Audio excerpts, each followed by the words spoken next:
Cybertron itself has always been known for its wars. The Autobots and Decepticons going against each other or barely going up against a united threat. But what if I told you you would never be able to beat them together? Let's talk about it. For starters, Cybertron's not the only system they have. No, no, no. Cybertron is, well, the Cybertronian force actually inhabits multiple star systems. Yeah. Essentially, they cover an entire galaxy, multiple solar systems, multiple star systems are basically in their grasp where energon can be used in storage. Bases are built there for war efforts and war purposes.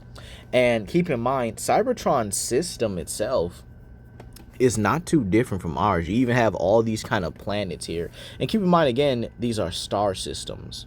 So Cybertron also has their own, I guess you could say, intergalactic empire, if you will. Let's talk about weapons. Cybertronian weapons attack on a molecular level. Now, you might say, well, isn't this kind of like Fall of Cybertron, if you will? Yes, but again, it represents the totality of Cybertronian weaponry. Energy weapons that can literally disintegrate a Cybertronian and turn them into pure energy, which is a molecular level feat. Black hole grenades, being able to literally grapple and destroy your opponent from the inside out, even being able to corrupt them. Then you also have weapons that are able to cut on the level. Keep in mind, higher Cybertronians are like resistant to these kind of weapons. So things like Optimus, Grimlock, Megatron, Starscream, Thundercracker, Cliffjumper, all those characters are pretty much immune to it. And keep in mind, each weapon is able to cover a position. And I feel like this is also important as well, but their ships. Did you know that the average Cybertronian ship is capable of planet busting? Yeah, I know, crazy. Now you might say, oh, well, this is coming from Starscream, so he could be lying. No, no, no. I want y'all to understand. Starscream actually confirmed that these ships did it. I feel like if one thing Starscream's not going to lie about, it's the destructive capability of the Decepticon army, because he knows that very well. But let's also talk about their drone. Did you know the average drone, basically, you know, the Viacons and stuff like that, are capable of surviving a black hole? This goes for Autobots and Decepticon drones quite casually, because again, the drone army was pretty much one of the most equal things around. So these guys are capable of surviving and fighting around black holes, with them only getting damaged by the black hole itself if they are directly in it for extended periods of time. So you have quite casually solar system levels of attack potency for an average drone, right? And I feel like that's one of the funniest things entirely. And keep in mind, the ships can also endure this. So just to kind of recap this part, right? You have Cybertron that has multiple star systems under its control, basically the entire galaxy that it inhabits, right? Then you also have weapons that hit on a molecular level, quite casually, mind you. And then you have the higher tiers, like, you know, the named Cybertrons that can actually resist this. Then you also have their basic ships, which are capable of destroying planets, again, blowing them up quite casually.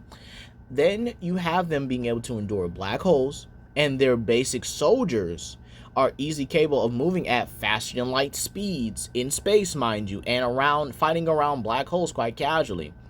And then keep this in mind, they're also able to withstand black holes as well. See, it's kind of funny, ain't it? Just off that alone, you have the basic drone getting to solar system level. The basic drones are going to be putting in some devastating work, right? But let's go into the super soldier class. Oh yeah, I don't think y'all ready for that. Phase Sixers are the Decepticon equivalents to Captain America and the Winter Soldier or Black Panther, right? These guys are made out of a metal known as Unutrium. Unutrium is a metal made from a black hole, okay? So basically, they literally took a black hole, turned that sucker into metal, which again should show their intelligence, and then applied it to Cybertronians that Megatron knew were, well, they weren't all loyal, Overlord, but again, Cybertronians that were capable and more trustworthy with this. Keep in mind, every Cybertronian that had this metal, these three, were known to be world killers, planet destroyers, quite casual. Again, lowballing here, because again, I'm just kind of keeping it simple, talking about the military. But keep in mind, 6 shots armor couldn't be cracked unless it was by Metroplex or Optimus. meaning higher tiers can only crack this armor. Basic, Cybertronians, or even some of the named ones like Jazz, RC, Prowl, and stuff like that, could never hope to penetrate that armor. It took Optimus to actually do it, with a single punch, mind you. So Phase Sixers were known as world killers, but they had to hold back as Megatron wanted the planets for their resources and the usage of them in war. Then you have the Beast Division, the Dinobots, the Predacons, the Terrorcons, okay? And I could definitely add Skylings to it. I mean, I wouldn't mind that as well. But keep in mind, these guys were so powerful, especially the Dinobots. They were so powerful that the Autobots themselves, their own teammates, feared their power and put countermeasures in them. And yet again, the Dinobots straight up soloed a good majority of the Cybertronian army. Again, I feel like that says a lot.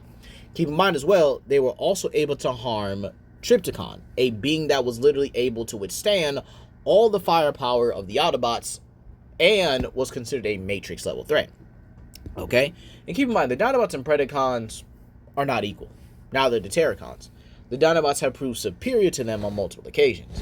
So, you have a superior Beast Division to a much more ruthless Beast Division. Because, again, the Predacons were actually sent out to hunt them down. Hunt down, other enemy factions and stuff like that. Or enemy factions and stuff, and were just assigned to kill them before they really even got their Beast boost, if you will. But, again, they're extremely dangerous, Then you have the Terracons, which were one of the strongest combiners out there due to their beast-like abilities and their overall power, okay?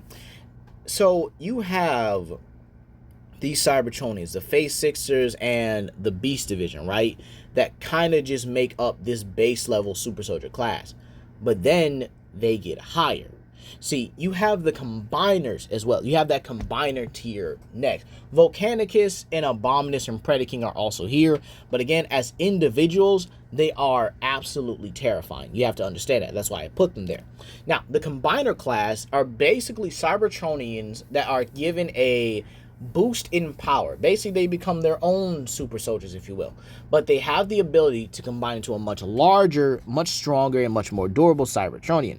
There are levels to the combiners, the strongest ones being the likes of Predaking and Volcanicus. Kind of obvious, right?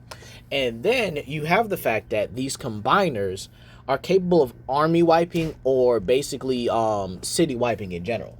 Now, they're more powerful than the Phase Sixers. I don't think that should be even up for debate. But again, the Phase Sixers are still capable of taking down combiners, as well as any other super-powered Cybertronian. But the fact that the combiners themselves are seen as the pinnacle of Cybertronian, not only creation, but in all honesty, Cybertronian physiology. I mean, combining 5 Cybertronians actually gives them 5 times the shielding, 5 times the strength, and 5 times the durability of just about anyone. You could probably even give it to a 10 times multiplier, depending on the combiner in general. Bruticus, Devastator, Superion, Defensor, Menasor, Computron, Abominus, Predaking, Volcanicus, and etc. All of these beings are essentially powerful. They're unstoppable, nearly unstoppable on the battlefields themselves, the same as the Phase Sixers. Now, you need actually prime level strength to be able to do that as well. Well, almost forgot Bonstructor as well. But you also have those kind of beings that are in that combiner tier. This is where we kind of get into characters like Omega Supreme and Skylings, and I guess you could say Titan Scorponok, if you will, right? But again, he would count as a Titan, so it's not kind of fair, right? Or at least, in some incarnations he would count, right? But again, characters like Skylings and Omega Supreme are known to actually be able to deal with combiners in one-on-one. We saw how G1 was. Bro actually embarrassed Predaking badly. Like, I kind of felt bad for the guy at a certain point. Then you had Omega Supreme, who I pretty much call on this channel the Combiner Bully. It even took 3 combiners just to subdue him. Like, Devastator, Piranacon, and Predaking all had to jump this man in order to even win. Keep in mind, Omega Supreme is pretty much like the Autobot equivalent to, In all honesty, I could probably say like Mega Godzilla, if you will, because like the dude is just an unstoppable force when he gets on the battlefield, right? There's no way you're going to be able to contend against him. Same as Skylings. Dude is the dragon of the battlefield for the Autobots, okay? He's their Deathosaurus, all right? He's just able to pretty much just eviscerate anything in the air, can switch to the land and stuff like that. But got another thing to talk about here. There's the Combiner tier, but we also got to talk about the beings that are extremely dangerous in their own right. The super powered Transformers. You know, the specials, if you will, the mutants of the group here. These Cybertronians have mastered their skills and were not allowed on the battlefield until they could. Basically, everyone had to unanimously agree that we don't need these guys accidentally team killing when they're, when they're so powerful, right? So, Tarn himself is one of the few. Able to talk to technology, right? So imagine him basically being able to disable all your technology and scramble it quite casually. Then you have Soundwave. Now, Soundwave himself is a very powerful Cybertronian, able to manipulate, no pun intended, sound waves. But one of his cassettes does, that being the likes of Frenzy. You see, Frenzy is actually able to emit a frequency that causes not only Cybertronians, great amounts of pain, but it also allows him to induce their fears. Now, keep in mind, Cybertronians are a bit more immune to this because, again, they're of their techno-organic biology. But humans or organic beings, oh no, not at all. Frenzy can emit a sound wave that is so vicious that it causes humans to basically witness their greatest fears. But that's not all you got. You got Wind Charger, who has magnetic manipulation. And keep in mind, these guys have mastered it to the point where they're just, quite casual with it. And keep in mind, if you guys watch my Why Magneto Can't Solo Transformers, I think it's kind of obvious that if this guy needed thousands of years to actually master his ability, needed to really train in order to actually be able to bend the metallic ore or metallic alloy of even an average Cybertronian, yeah, I think that kind of speaks volumes of it. Then you have characters like, obviously, Grimlock. Dear Lord, this dude's just overpowered for no reason. For starters, he can actually fire off he can actually absorb universes and then fire them off as like magnetic beams of destruction. Crazy, ain't it? Then you have the fact that he can astral project and again attack a user by its soul and even be a being with infinite power. But then you have also Optimus and Megatron. Megatron's antimatter. I think I've explained that on this channel plenty of times. And then Optimus's matrix of leadership hacks and stuff like that. Don't even get me started on the arisen version of Optimus or Alternity Optimus or Smite Optimus. I mean, geez, Optimus just has so many hacks, he could basically wipe out an entire battalion by himself. Right? I mean, make that dude go serious and see what happens. Matter of fact, make any of these Cybertronians lock in and take the fight seriously. It's a wrap. So you have superpowered Cybertronians, and then you also have beast Cybertronians. Then you also have combiners as well, along with these superpowered Cybertronians on the battlefield who have mastered and trained their powers over for hundreds, if not thousands of years. But then we also have the strategists to talk about. Onslaught himself is probably one of the most criminally underrated strategists. And you know what? I'm going to let this video pretty much surmise how good of a strategist he is.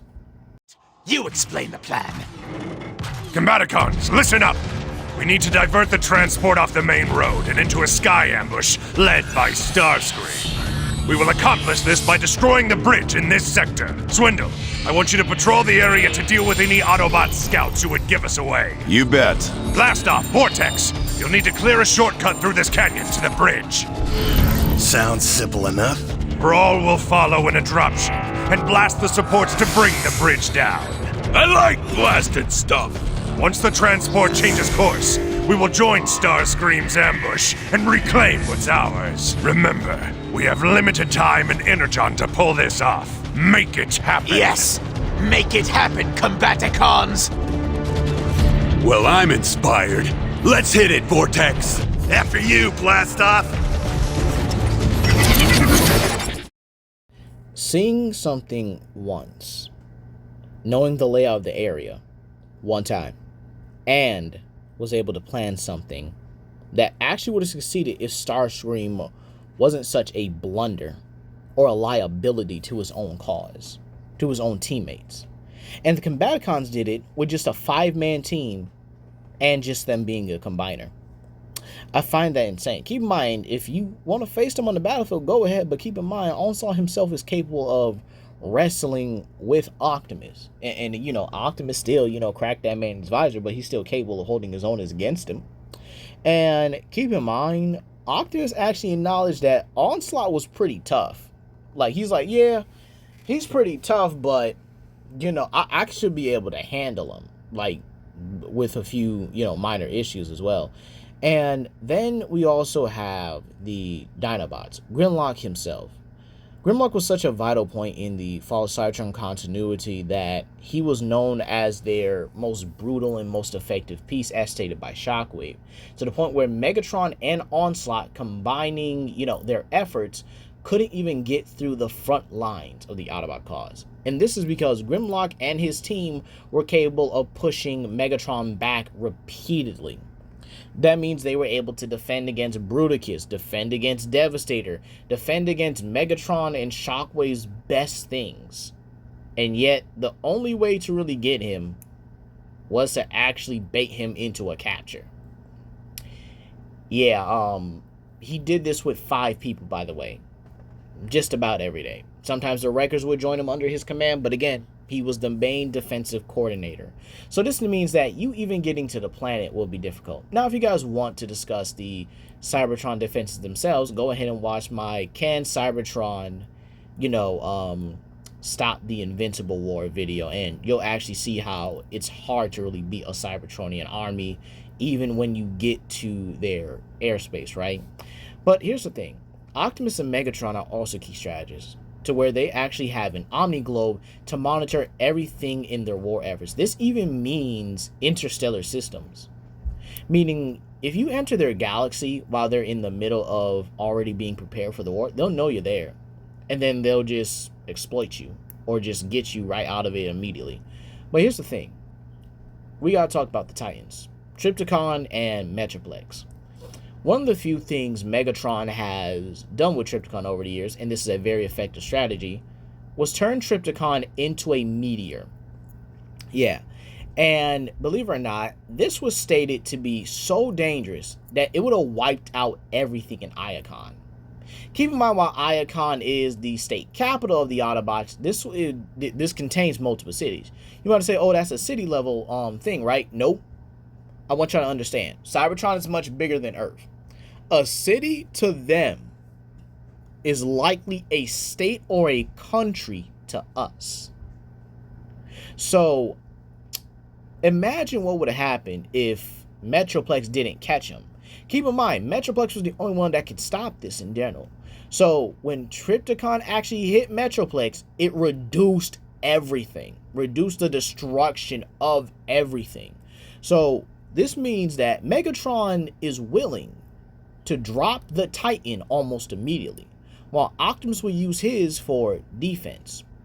I feel like that says a lot. And keep in mind, Trypticon and Metroplex can also go into space, as they were also part of the Unicron fight as some of their heaviest hitters. And keep in mind as well, what would you be able to do to damage him? I mean, imagine the Avengers or the Justice League trying to damage Trypticon, but the Autobots' mightiest couldn't do anything against it. Now, I know some people are going to say, oh, well, the Justice League can do this, that, and the third. Again, I get it. I understand how some of y'all are, because some of y'all don't really read or scale Transformers. But again, pay attention, right? Trypticon himself was deemed a Matrix-level threat in the IDW continuity. Keep in mind everything the Matrix has done. Keep in mind it attacks on an infinite dimensional level and erases things on a conceptual level as well.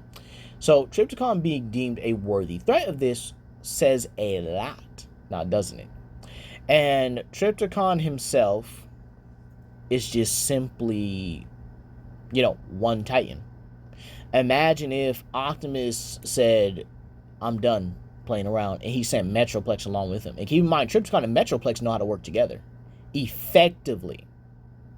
So I think that's going to do it all for today, you guys. You have molecular level weaponry, troops that can go into black holes, entire star systems under their command. Basically, they command their entire galaxy like no problem, right? Then you have beast soldiers, combiners, super powered Cybertronians. Then you have key strategists that can look at something once and make a plan around it. An effective plan, mind you, as long as everyone keeps themselves in check. So I think it's pretty simple. The Cybertronian military itself, as a well-oiled machine, is unstoppable. I doubt anybody will be able to beat that. The Wakandan Galactic Empire, the Skrull, Shi'ar, you name it. Some of the best empires in fiction would not be able to beat a fully united front of Cybertron. And keep in mind, by the end of the IDW run, they were united. Meaning everything I said right here can still be done. Now, if you just keep the, more maniacs in line and stuff like that, you would be able to get some terrifying stuff done. And keep in mind, I did miss a few. Mirage being a stealth infiltrator and stuff like that. You have the likes of a Blur, their own residential FTL to infinite speed speedster. Okay, you have Starscream being able to possess any Cybertronian out there. You have characters with telepathy, telekinesis, and stuff like that. Yeah, if you keep those guys in line, oh yeah, you're unstoppable at that point. It's just not even fair in certain degrees here. And keep in mind, Soundwave's also a telepath as well, even able to read human minds and can predict their every moves. And he's very subtle about, he's like a scalpel with his telepathy. So, yeah, Transformers has a very good and complex military. Very simple, too, if you do the research, right? So, that's going to be all today, you guys. Please comment down below on what you guys think. And, yeah, let me know if you guys want to see the Cybertronian Empire versus, I don't know, maybe the Shi'ar. I think the Shi'ar Imperial Guard would be somewhat of a good match, or maybe the Shi'ar Empire in general, or maybe Marvel Earth in general. Hey, just let me know down below. Peace.